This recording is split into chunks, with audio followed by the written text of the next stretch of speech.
आणि नाशिकमधून आमचे प्रतिनिधी योगेश खरे सध्या आपल्याबरोबर जोडले गेलेत। योगेश, खरे तर राजकीय वातावरण महाराष्ट्रातल्या आज सकाळी तापताना पाहायला मिळतंय।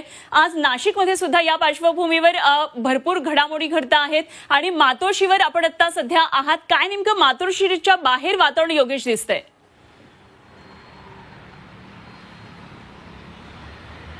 मातोश्रीच्या बाहेर जर आपण बघितलं तर बॅनरबाजी ही मोठ्या प्रमाणात झाली आहे। आपण समोरच बघूया, या मोठ्या चौकामध्ये महाराष्ट्रात आवाज मराठीचाच असा मोठा बॅनर हा आमदार वरुण सरदेसाई यांनी या ठिकाणी लावलेला दिसून येतोय। आणि त्याचबरोबर सगळ्या मराठी जनतेला आज वरळी डोममध्ये जो काही कार्यक्रम आहे त्याच्यासाठीचं निमंत्रण या ठिकाणी आपल्याला दिसतंय। मराठी मातांनो, भगिनींनो आणि बांधवांनो असं म्हणत या ठिकाणी सर्व नागरिकांना, मराठी बांधवांना सगळ्यांचं आवाहन या ठिकाणी करण्यात आलंय।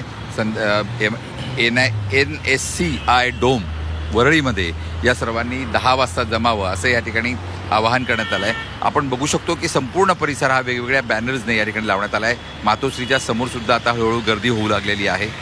एकूणच तयारी जी आहे ती आपल्याला या परिसरामध्ये दिसते आहे। त्यामुळे आज दिवसभर हा मराठीचा जागर आपल्याला मुंबईमध्ये पाहायला मिळणार आहे।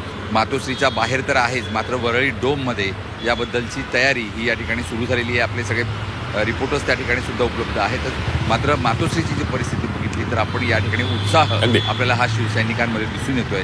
कधी नव्हे ते मराठीचा गजर पुन्हा एकदा आपल्याला मुंबईमध्ये घुमताना दिसतो। अगदी योगेश, सगळ्यात महत्त्वाचं म्हणजे उद्धव ठाकरे किती वाजता मातोश्रीवरून निघणार याची उत्सुकता आहे आणि त्याकडे सगळ्यांचं लक्ष लागलंय।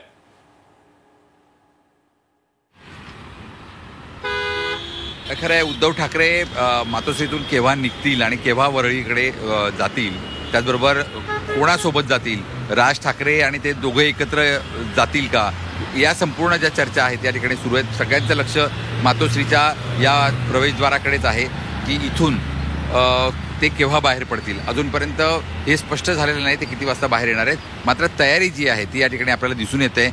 मातोश्रीच्या जर आपण प्रवेशद्वाराजवळ बघितलं तर पूर्ण सिक्युरिटी या ठिकाणी लागलेली आहे, बॅनर मोठे लागलेले स्वागताचे, आणि त्यामुळे ते बाहेर आल्यानंतर खऱ्या अर्थानं आपल्याला उत्साह। अगदी योगेश, सगळे अपडेट तुमच्याकडून जाणून घेत राहणार आहोत तुर्तास। धन्यवाद तुम्ही दिलेल्या सविस्तर माहितीबद्दल।